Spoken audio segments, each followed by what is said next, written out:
اور کیڑوں سے اپنا ذکر کرا لے۔ حضرات گرامی یہ خوش نصیبی نہیں تو اور کیا ہے؟ رب کو کعبہ کی حفاظت کے لیے بھی کڑیل جوان نہیں چاہیے، بولے ذرا محبت کے ساتھ ہے، کڑیل جوانوں کی ضرورت نہیں رہتی۔ حضرت عبد المطلب حضور کے دادا جان جب وہ ابرہہ بادشاہ آپ کے اونٹ گرفتار کر لیتا ہے تو حضرت عبد المطلب جاتے ہیں کہ میرے اونٹ تو چھوڑ دو، تو ابرہہ بادشاہ کہتا ہے تو کون ہے؟ وہ کہتے ہیں میں سردار مکہ ہوں۔ میں کون ہوں؟ مکہ کا سردار ہوں، میرا نام عبد المطلب ہے اور میں متولی کعبہ ہوں۔ کعبہ کا اہتمام میرے ذمہ ہے، اس کی تولیت میرے پاس ہے، اہتمام میرے پاس ہے، انتظام میرے پاس ہے، اس کی دیکھ بھال میں کرتا ہوں۔ خانہ کعبہ کا سقایا ہمارے پاس ہے، اب حاجیوں کو پانی پلاتے ہیں، عمرہ کرنے والوں کو، زائرین کو پانی پلاتے ہیں، اللہ کے گھر کی جاروب کشی ہمارے پاس ہے، جھاڑو ہم لگاتے ہیں، ہم تو اس گھر کے خدمت گار ہیں۔ تو ابرہہ حیران ہو گیا، کہا جاروب کش بھی تم ہو، سکایا بھی تمہارے پاس، معتمرین اور حجاج کی خدمت تم کرتے ہو، متولی کعبہ بھی تم ہو، لیکن حیران کی اس بات پہ ہے تمہیں کعبہ کی فکر نہیں، تمہیں اردو کی فکر ہے، میں تو کعبہ ڈھانے آیا ہوں، تو کعبہ کی فکر نہیں کرتا۔ حضرت عبد المطلب نے کہا او ابرہہ، او یمن کا بادشاہ، سن لے، اردو کا مالک میں ہوں، خانہ کعبہ کا مالک وہ ہے، اردو کی حفاظت میں نے کرنی ہے، اس نے اپنے گھر کی حفاظت خود کرنی ہے۔ نعرہ تکبیر، نعرہ رسالت، نعرہ خلافت، نعرہ حیدری، عظمت و مقام مصطفیٰ، علماء حق اہل سنت۔ اللہ سبحان اللہ۔ رب چاہے تو خانہ کعبہ کی حفاظت چھوٹے چھوٹے پرندے ابابیل ہیں ان کے ذریعے کروا لیں۔ سبحان اللہ۔ آج حیرانگی ہوتی ہے، ویسے لوگوں کے پاس بڑے بڑے مدرسے آ جاتے ہیں، مسجدیں آ جاتی ہیں، الا منشاء اللہ اگر وہ مدرسے مسجدیں چلانے والے مولوی ہوں تو انہیں کچھ نہ کچھ احساس ہوتا ہے، کیونکہ اس راستے سے گزرے ہوتے ہیں، انہوں نے ٹکڑے بھی کھائے ہوتے ہیں مدرسوں کے، مدرسوں کی دال بھی کھائی ہوتی ہے، روکھا سوکھا وقت بسر کیا ہوتا ہے نا، انہیں پتا ہوتا ہے۔ لیکن جب سے یہ لینڈ لارڈ آئے نا، یہ کاروباری، یہ کروڑ پتی، یہ ارب پتی، یہ بینک بیلنس والے، ان کے پاس مسجدوں کے نظام آئے، مدرسوں کے نظام آئے، تو انہوں نے مولویوں کو پتہ نہیں کیا سمجھنا شروع کر دیا۔ وہ ایک بندہ کہہ رہا تھا کہ ادھر چکوک کے اندر جو بڑے بڑے چودھری ہیں نا، جہاں چودراہٹ ہے، وہ جس رجسٹر کے خانے میں اپنے نائی کا نام لکھتے ہیں اور اپنے نوکر کا نام لکھتے ہیں اور اپنے گٹر صاف کرنے والے بھنگی کا نام لکھتے ہیں، اسی خانے کے اندر اپنی مسجد کے امام کا نام لکھتے ہیں کہ ہم نے بھنگی کو تنخواہ دینی ہے، ہم نے نئی کو تنخواہ دینی ہے، ہم نے اس کاشتکار مزیرے کو تنخواہ دینی ہے، اس نوکر کو دینی ہے اور مسجد کے امام کو بھی دینی ہے۔ تو بڑے افسوس کی بات ہے، رب نے مسجد کی خدمت تیرے سپرد کی ہے، تو سجدہ شکر ادا کر کہ رب نے تجھے موقع دیا ہے، ورنہ رب چاہے تو خانہ کعبہ کی حفاظت پرندوں سے کروا لے۔ سبحان اللہ، بے شک بے شک، سبحان اللہ۔ رب نے اگر کوئی سے دین کا مقام، دین کی خدمت لے رہا ہے تو اس میں سجدہ شکر ادا کرتا ہے، رب کی بارگاہ میں جبین نیاز جھکا، عاجزی کر، تکبر مت کر، یہی تو نائبین رسول ہے۔ حضور فرمایا کہ یہ میرے مصلی کے وارث ہیں اور تو ان کو نائی کی لسٹ میں لکھتا ہے، تو ان کو وہاں لکھتا ہے جب انگی کو رکھنا ہے۔ اور کچھ تو افسوس کر حضور کا ماننے والا، بہرحال یہ تردل الباب اتفاقاً بات آئی، آپ پریشان تو نہیں ہو گئے؟ ذرا بولے محبت کے ساتھ، یہ اصلاح ہم نے نہیں کرنی تو کس نے کرنی ہے؟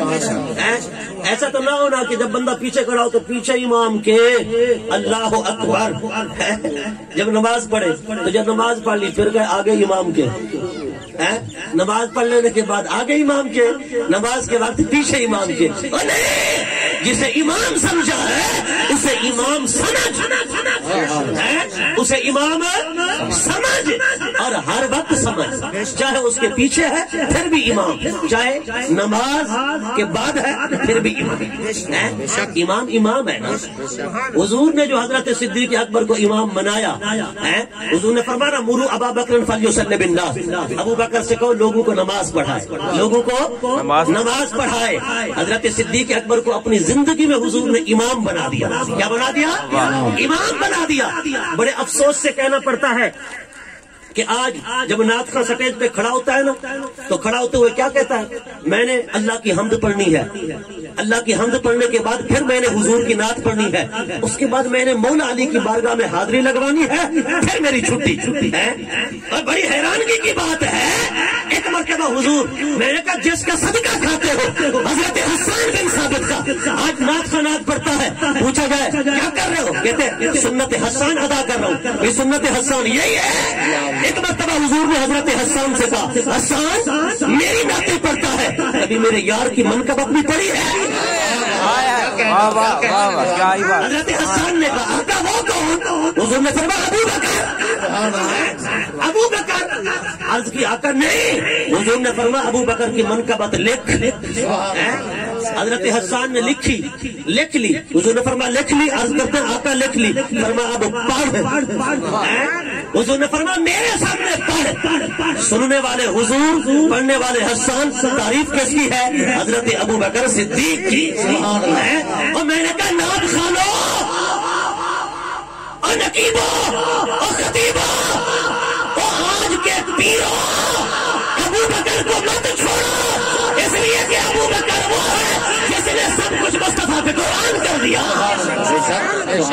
نعرہ تکبیر، نعرہ رسالت، نعرہ خلافت، نعرہ حیدری، عظمت سیدنا صدیق اکبر۔ سبحان اللہ، سبحان اللہ، سبحان اللہ۔ تو ایسا رہا ہے کہ ناراض ہو، سبحان اللہ، سبحان ابو بکر کے ذکر پر کبھی ناراض نہ ہونا۔ سبحان اللہ۔ حضرت صدیق اکبر، حضور صدیق اکبر کی شان خود سن رہے ہیں۔